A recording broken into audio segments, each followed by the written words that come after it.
Note that after this interview, Councillor Ryan contacted Grip to clarify that the centre in question is intended to house Ukrainians, not IPAS applicants, but that was not known until shortly after our conversation had concluded due to the lack of forthcoming information about this developing situation. Bear that in mind as you watch the interview. Yes, news is just after breaking in the last 20 minutes that Tipperary County Council have issued a Section 5 exemption notice to Rosendale Property Limited in Carrick-on-Shore for a second IPAS accommodation centre. The location of this one is in Friar Street in Thurles, which comes, I suppose, a few days after news broke that an IPAS centre has been proposed for Mitchell Street in Thurles. So this is really shocking to everybody. A lot of people are really angry over this.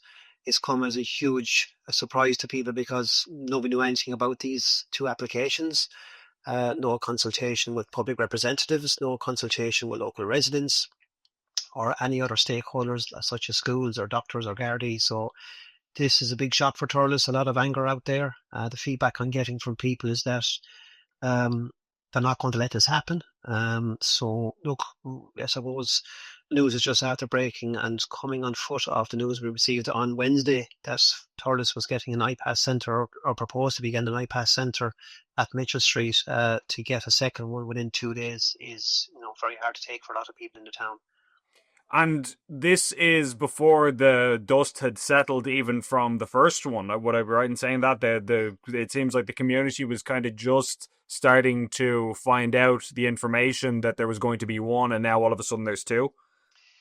Yeah, I mean, as I said, Wednesday, when the news broke of the first proposed IPAS centre for Thurles, as I said, people, it came as a shock and it came as a huge surprise to people. As I said, nobody knew anything about it. Over the last 2 days, people were getting used to the idea. They were very angry.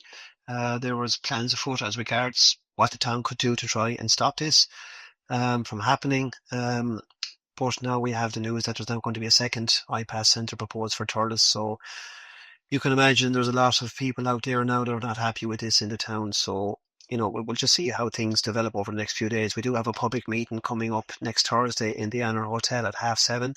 I've organised that meeting. So, we'll see what the feedback from the people at Thurles is at that meeting. Is there any indication of the kinds of makeup of the people who'll be moving in? Will it be mostly families or single males or Ukrainians, or is there any word on that?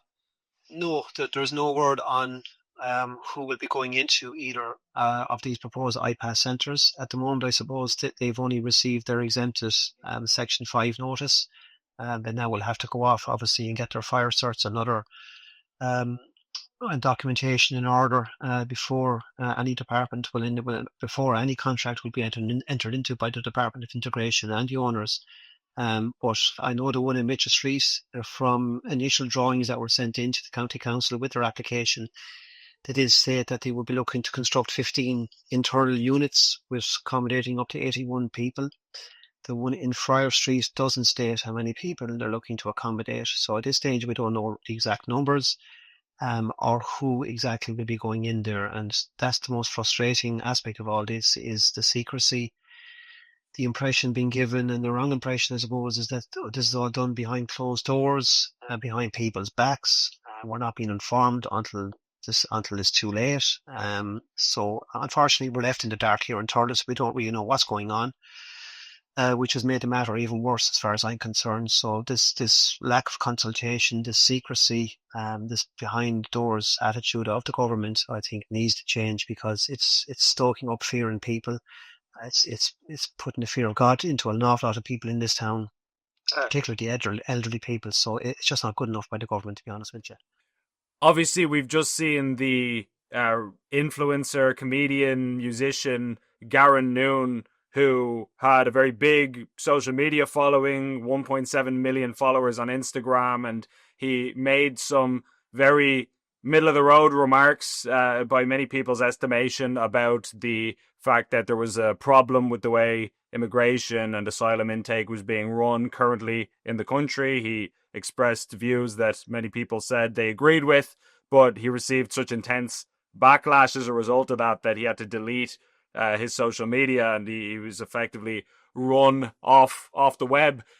Do you think that there is a culture of stifling debate when it comes to this issue? Do you think that there is a kind of a cloud of fear where people don't want to talk about issues like what's happening in Thurles because of these sorts of issues? Possibly, but I suppose all I can do is speak regarding my own experience and what's happening in Thurles over the last number of days. Like, I mean, Thurles has been a very welcoming town. We were one of the first towns in the country to accept in Syrian refugees, and they blend in really well into the community. We have a huge Ukrainian population in Thurles, and again, blended in greatly into the town, no trouble. They all work, most of them, set up their own businesses, have joined schools and clubs. So, I mean, Thurles has been very welcoming. We have, accepted immigrants from every country around the world, no problem. But it's just the secrecy behind all this is what's driving the people, into fear and into shock and horror, because we don't know what's happening. Nobody can tell us what's happening. This has all been done behind our backs. There's no consultation with public representatives, so I can only talk on behalf of the people of Thurles. At this stage, the town is really fearful as regards what's going to happen into the future. How many more of these iPass centres are going to be approved? Why is there such secrecy by the government? And I think the government had to step up to the mark here, because they're stoking fear around the country by their inactions and their actions.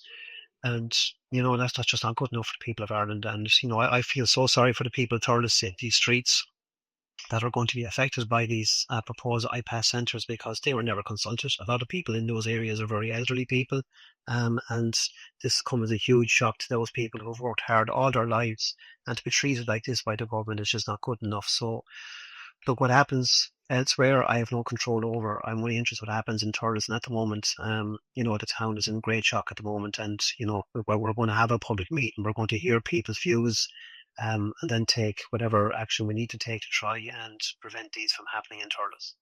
Excellent. Well, thank you so much, Councillor. I really appreciate your time. Yeah, you're more than welcome. Thanks very much. Talk to you soon. God bless. Bye bye.